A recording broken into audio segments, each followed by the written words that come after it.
salatu wassalamu ala asyrofil anbiya'i wal mursalin wa ala alihi wa sahbihi rasulillahi ajmain. Yang terhormat Ibu Kepala Sekolah SMP Negeri, yang kami hormati Bapak Ibu Majelis Guru yang sudah menyempatkan hadir di ruangan ini untuk mengikuti penugasan modul 1.1 sampai dengan 1.4. Yang kami hormati Bapak Deki Muklas SPD DPD selaku calon guru penggerak angkatan ke-9 SMP Negeri 3 Semeru. Adapun susunan acara kita pada hari ini, yang pertama adalah pembukaan yang sedang berlangsung. Acara yang kedua yaitu kata sambutan dari Kepala Sekolah SMP Negeri 3 Semeru yang akan disampaikan langsung oleh Ibu Miza Oktaria SPD. Kepada Ibu kami silakan. Terima kasih. Bismillahirrahmanirrahim. Assalamualaikum warahmatullahi wabarakatuh. Dunia puji dan syukur saya ucapkan kehadirat Allah Subhanahu wa Ta'ala yang telah melimpahkan rahmat beserta hidayah untuk kita semua, sehingga kita dapat berkumpul di ruangan BKT ya dalam acara penimbasan CGP angkatan 9 modul 1 sampai modul 4. Itu Pak Deki CGP kita angkatan 9. Selawat dan salam saya curahkan, kita hadiahkan kepada Nabi besar kita Muhammad sallallahu alaihi wasallam rahmatan lil alamin. Yang terhormat Bapak CGP kita, Bapak Deki Muklas Adi Putra.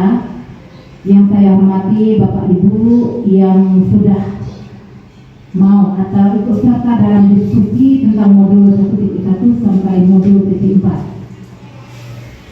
Di sini saya mengharapkan, saya mengucapkan terima kasih kepada Bapak Deki Muklas Adi Putra sudah lulus menjadi CGP angkatan 9 ya. Semoga Bapak bisa mengimbaskan atau ilmunya kepada guru-guru yang lain termotivasi untuk ikut CGP angkatan selanjutnya. Dan juga nanti Bapak Deki akan menyampaikan materi atau diskusinya tentang modul 1 sampai 4. Semoga Bapak Ibu dapat bermanfaat dan dapat menindaklanjuti apa yang ada di modul tersebut. Mungkin hanya itu yang dapat saya sampaikan. Saya ucapkan wabillahi taufiq wal hidayah. Assalamualaikum warahmatullahi wabarakatuh.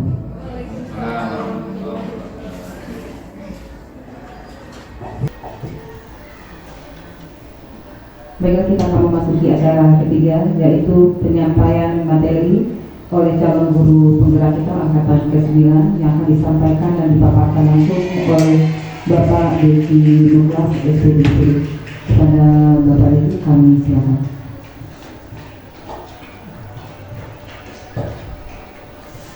Terima kasih Bu Nina sudah membuka acara tadi dan juga sambutan dari kepala sekolah tadi. Pertama-tama marilah kita mengucapkan puji dan syukur kehadirat Allah Subhanahu wa Ta'ala, yang mana pada hari ini kita sudah diberikan kesempatan dan kekuatan untuk mengikuti pembahasan calon guru penggerak ya angkatan 9 saya sendiri. Kemudian salawat dan salam tidak lupa buat Nabi Muhammad sallallahu alaihi wasallam rahmatan lil alamin, dengan mengucapkan Allahumma shalli ala sayyidina Muhammad wa ala ali sayyidina Muhammad. Mudah-mudahan kita mendapatkan syafaat dari beliau di akhir akhir. Amin ya rabbal alamin. Pertama kali saya mengucapkan terima kasih kepada rekan-rekan guru SMP Negeri 3 Semeru yang sudah meluangkan waktunya untuk mengikuti acara kita pada hari ini, yaitu sebuah penyimbasan aksi nyata 1.4, di mana hari ini materi yang akan saya berikan adalah mengenai filosofi Ki Hajar Dewantara, kemudian nilai dan peran guru penggerak, visi guru penggerak, dan budaya positif. Baik, kita mulai saja. Saya berdiri.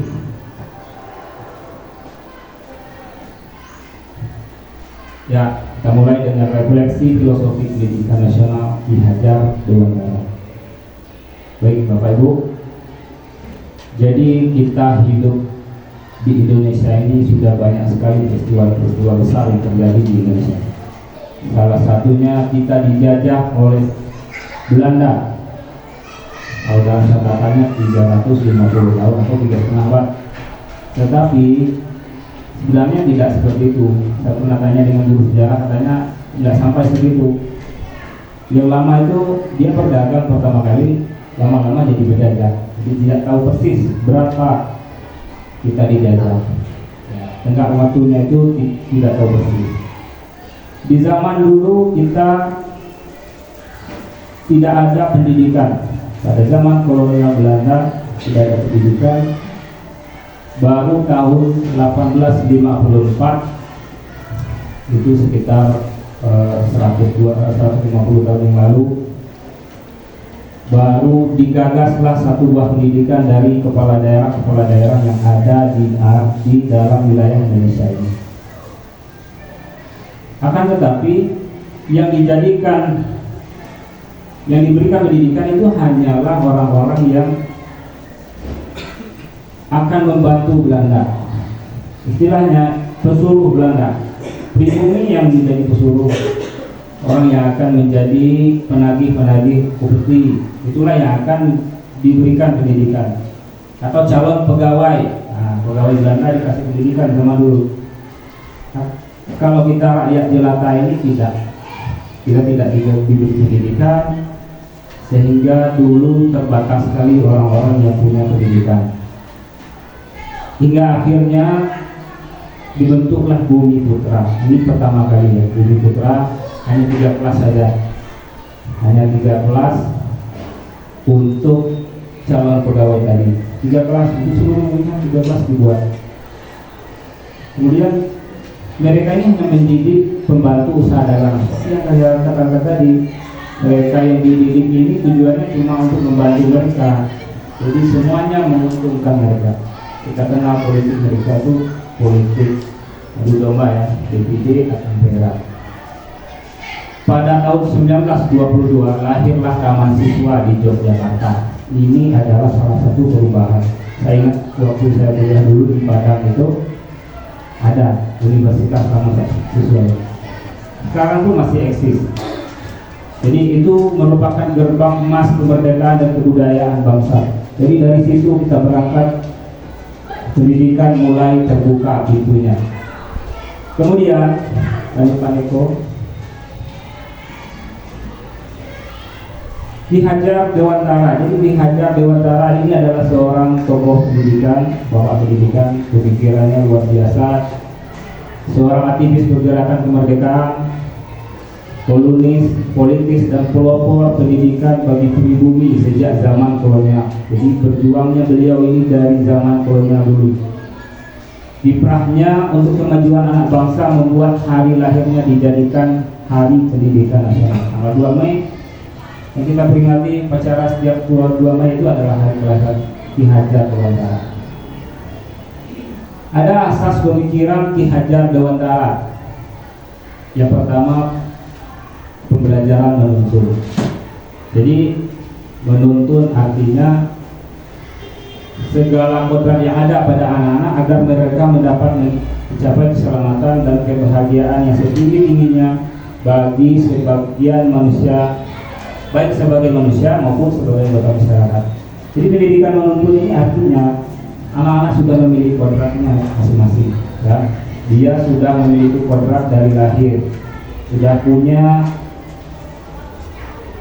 punya potensi masing-masing, sehingga ketika mereka masuk ke dunia pendidikan itu mereka hanya harus dituntun untuk tumbuh sesuai dengan kodratnya masing-masing. Itu juga digambarkan oleh Ki Hajar Dewantara. Ketika kita menjadi seorang petani, kita hanya bisa merawat tanaman kita. Kita hanya bisa merawat tanaman kita tanpa bisa mengubahnya menjadi tanaman yang lain. Padi tidak mungkin kita ubah menjadi kacang, kacang tidak mungkin kita ubah menjadi padi. Kita hanya bisa mengasuhnya, memberi pupuk, menyiramnya sehingga dia menjadi padi yang subur. Nah, itulah tugas pendidik. Dalam menuntun anak diberikan kemerdekaan belajar, namun tetap diberikan arahan agar tidak kehilangan arah. Ya tadi itu, ketika kita memupuk tanaman itu kita sambil mengarahkan juga. Jangan sampai tanaman itu menjadi menjalar kemana-mana, misalnya kita tanam kacang, tetapi kita juga mengarahkan. Kemudian yang kedua, pendidikan sesuai dengan kodrat alam dan zaman. Kodrat alam adalah keadaan yang karena sifat dan bentuk lingkungannya di mana mereka berada. Jadi kodrat alam ini, anak-anak kita tahu topografi kita di Indonesia itu sangat beragam ya. Secara geografis kita adalah negara yang dilalui oleh khatulistiwa.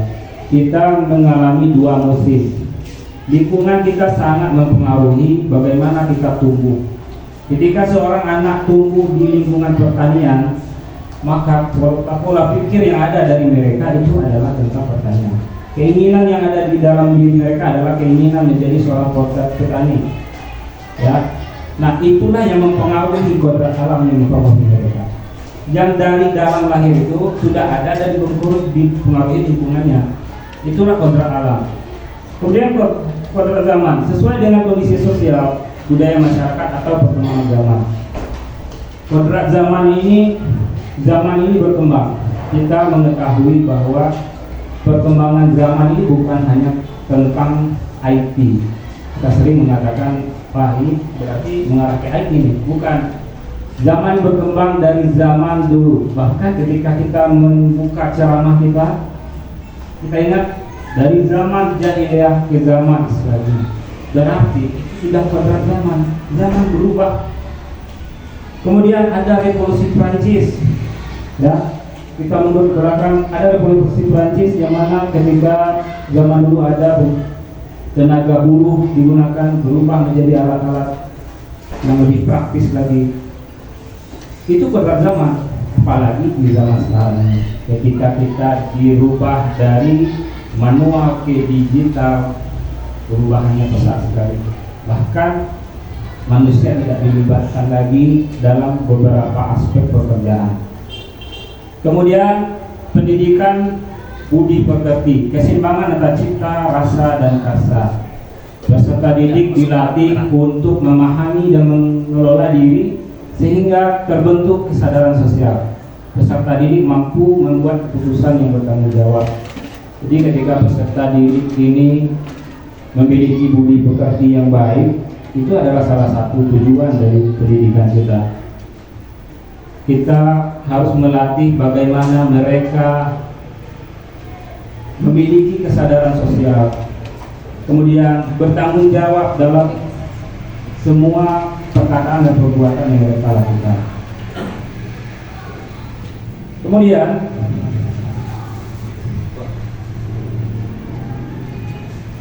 Ki Hajar Dewantara juga menggagas trilogi pendidikan. Ini familiar dengan kita sudah mungkin ketika diperintahkan menjadi guru, ketika kita di SK kan menjadi guru, satu hal ketika menempuh pendidikan guru sudah mulai kita mempelajari tentang trilogi pendidikan Ki Hajar Dewantara.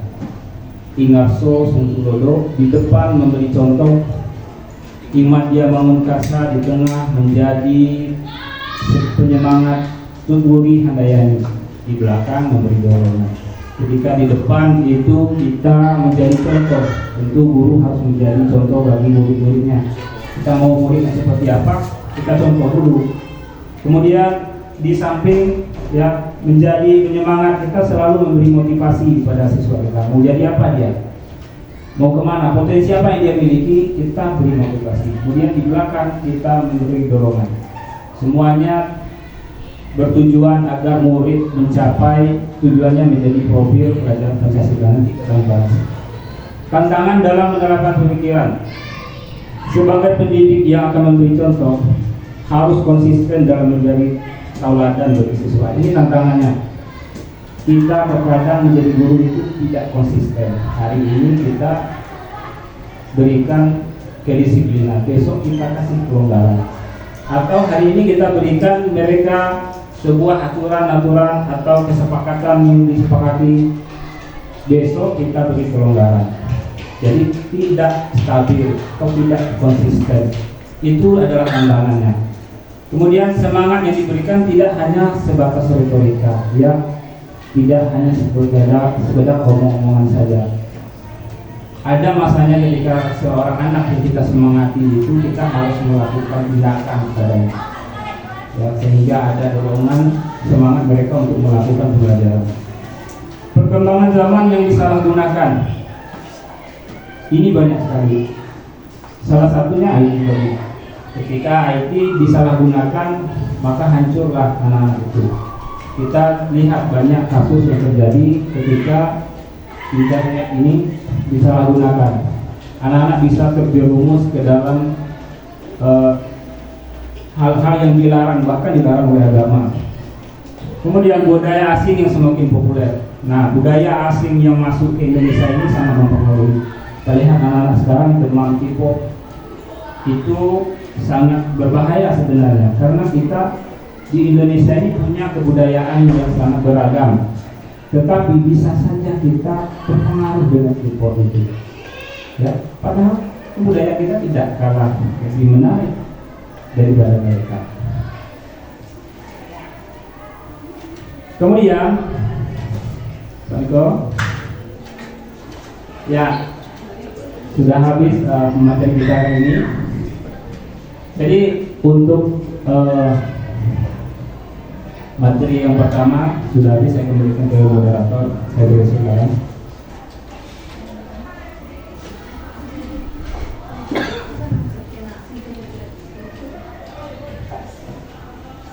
Baiklah, coba pemaparan materi tentang filosofi pendidikan belajar Lontara yang disampaikan oleh Bapak Begi. Silakan Bapak Ibu yang ingin bertanya. Ya, silakan Bapak Sulu.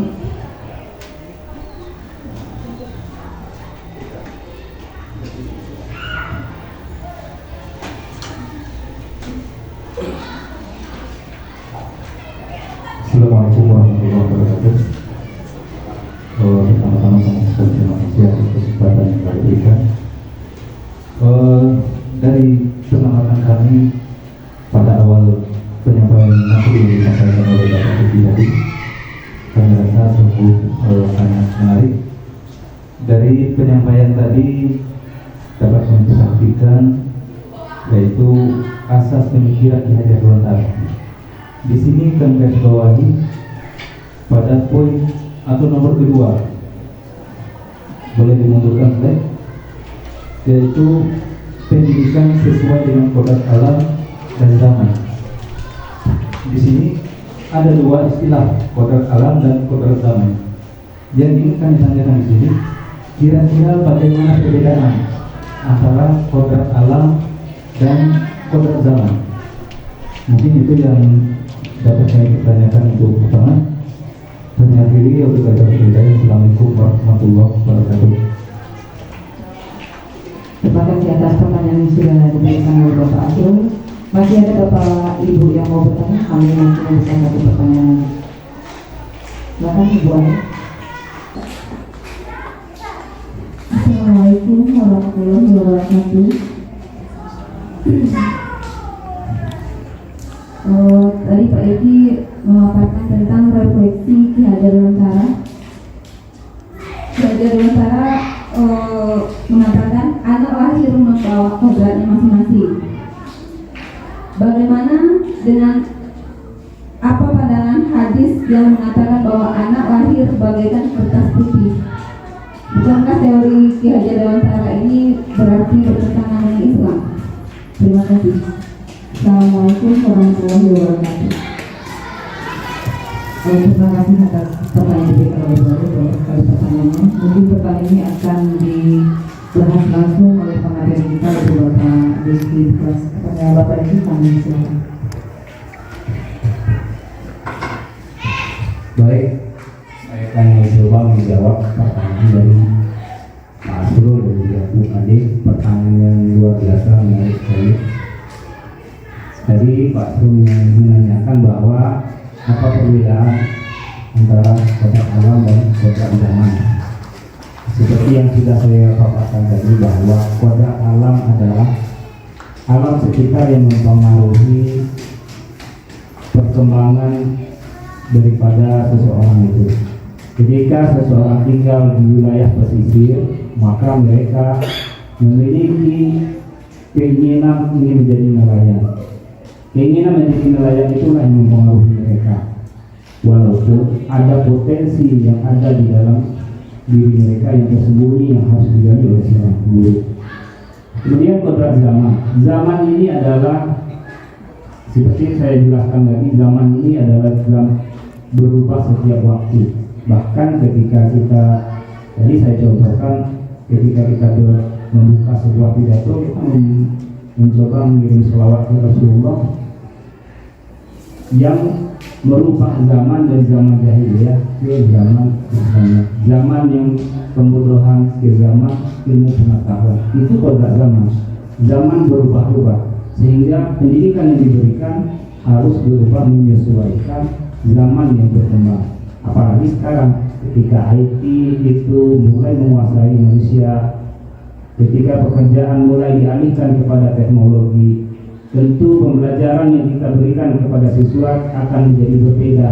Dulu kita belajar mencampur, sekarang kita belajar menggunakan mesin. Mungkin seperti itu untuk pertanyaan yang pertama. Pertanyaan yang kedua, ini menarik sekali dihubungkan ke Islam. Kalau salah mohon dikoreksi, ada Buya Gus, Pak Gus ini. Jadi ini sebenarnya pernah dibahas juga menjadi polemik bahwa Ki Hajar Dewantara mengatakan anak itu bukan dilahirkan memiliki bakat tersendiri. Bagaimana dengan di Islam? Itu ada hadis yang mengatakan bahwa anak terlahir dari kertas putih. Sebenarnya di dalam hadis itu, koreksi kalau salah, mengatakan bahwa seseorang itu terlahir dengan fitrahnya, berarti suci. Jadi mereka lahir itu tidak ada dosa di dalamnya, ya, tidak ada dosa di dalam dia, tidak membawa dosa. Jadi itulah yang diistilahkan menjadi seorang lahir itu adalah bagaikan kertas putih. Itu berbeda konteksnya dengan Ki Hajar Dewantara yang mengatakan bakat seorang anak yang sudah ada sejak lahir. Itu berbeda konteks sebenarnya. Kalau kita melihat secara luar mungkin itu terlihat bertentangan, tetapi pada dasarnya itu bukan sebuah pertentangan. Itu jawaban yang bisa saya berikan. Mungkin kalau ada tanggapan dari yang lain boleh menambahkan atau menambahkan dari pernyataan saya. Terima kasih. Terima kasih atas pemaparan jawaban yang sudah diberikan oleh Bapak Deki Iblas. Bagaimana Bapak Afrul dan Ibu Adi bisa memahami dengan baik penjelasan dari Bapak Deki? Masih ada Bapak Ibu yang mau bertanya? Masih silakan Bapak. Sedikit menambahkan apa yang disampaikan Pak Deki. Sebenarnya pertanyaan dari Pak Asrul dan Pak Ade itu sinkron, ya, kodrat alam dan kodrat zaman. Kalau kita lihat di provinsi kita, ya, di Sarolangu, di Batanghari, secara kodrat alam dia adalah anak rimba, suku anak dalam itu anak rimba. Tapi kodrat zamannya sekarang, pendidikan, sosial, budaya itu sudah masuk ke tengah mereka, sehingga pola pikir mereka tidak hanya sekedar dari rimba. Banyak sekarang kita lihat anak suku anak dalam itu sudah jadi tentara, sudah jadi polisi. Memang secara kodrat alamnya mereka adalah tinggal bertahun-tahun, nenek moyang yang tinggal di situ. Tapi karena kodrat zamannya sekarang, pendidikan sudah masuk ke situ, sosial budaya sudah masuk ke situ, sehingga pola pikir mereka yang seharusnya menetap dan tinggal hanya di hutan sudah berubah sekarang. Hampir di setiap daerah itu, di pertama Berhari, Sarolangu, Bangko, itu ada sebuah anak dalam yang menjadi polisi dan tentara. Itu mungkin gambaran. Kemudian Kullu. Setiap anak yang lahir dalam keadaan fitrah itu konteksnya adalah seperti yang disampaikan Pak Diki, memang konteksnya adalah keadaan bersih, suci. Maka ada sambungan hadisnya. Maka orang tuanya lah yang membuat dia menjadi Majusi, menjadi Yahudi. Sama juga secara kodrat alam dia fitrah, tapi karena kondisi zamannya, pengaruhnya ada pada orang tua, pengaruhnya ada pada lingkungan, pengaruhnya ada pada masyarakat. Maka masyarakat, lingkungan dan orang tua lah yang membentuk dia menjadi Yahudi, menjadi Nasrani. Jadi konteksnya kan memang dia lahir dalam keadaan suci, tergantung lingkungan, tergantung orang tua, tergantung yang lainnya yang mempengaruhi anak tersebut. Mungkin itu gambaran Pak. Terima kasih. Terima kasih atas tambahan penjelasan mengenai pertanyaan dari Bu Adi dan Bapak Asmi tadi sudah disampaikan oleh Bapak Agus Priadi. Mudah-mudahan Bu Adi dan Bapak Asmi bisa lebih paham dan lebih jelas. Baiklah, kita akan memasuki modul 1.2 yaitu nilai dan peran guru penggerak yang akan disampaikan langsung oleh Bapak Deki. Kepada Bapak Deki kami silakan. Ya, izin begini. Nilai guru penggerak ya. Jadi manusia ini punya kebutuhan dasar. Kita punya kebutuhan dasar. Nah, ketika itu tidak terpenuhi, maka terjadilah goncangan, menjadi masalah pada diri kita. Yang pertama, kasih sayang dan rasa diterima, love and belonging. Love and belonging. Ketika rasa sayang tidak kita terima, seorang anak tidak dapat kasih sayang dari orang tuanya, terjadi permasalahan, terjadi masalah pada anak tersebut. Kemudian bertahan hidup, kita harus survival misalnya, kita harus tetap bertahan hidup. Ini mencampur kepada fisiologis kita. Kita butuh makan, butuh minum, butuh healing, ya. Karena ketika kita coba kita bayangkan, kita tidak makan, kita tidak bisa hidup. Kalau kita tidak hidup, kita bisa stres. Itu juga membuat kehidupan kita menjadi ya tidak seimbang. Kemudian kekuasaan artinya di sini setiap manusia itu ingin mengembangkan dirinya, pengen menaklukkan dirinya, menaikkan derajatnya setiap saat. Itulah yang dikatakan kekuasaan, power. Itu naluri ya. Karena itu adalah kebutuhan dasar dari manusia. Semua kita punya sifat itu, punya keinginan itu. Hanya saja kadarnya berbeda. Ada yang lebih dominan kepada kekuasaan, ada juga yang lebih dominan di dalam kasih sayang. Kemudian kebebasan, freedom. Ketika seseorang manusia itu dilanda oleh banyak masalah, ada satu yang ingin dia dapatkan, yaitu kebebasan, pengen keluar dari masalah tersebut. Kebebasan ini adalah salah satu kebutuhan dasar manusia yang juga ingin dibutuhkan oleh manusia itu sendiri.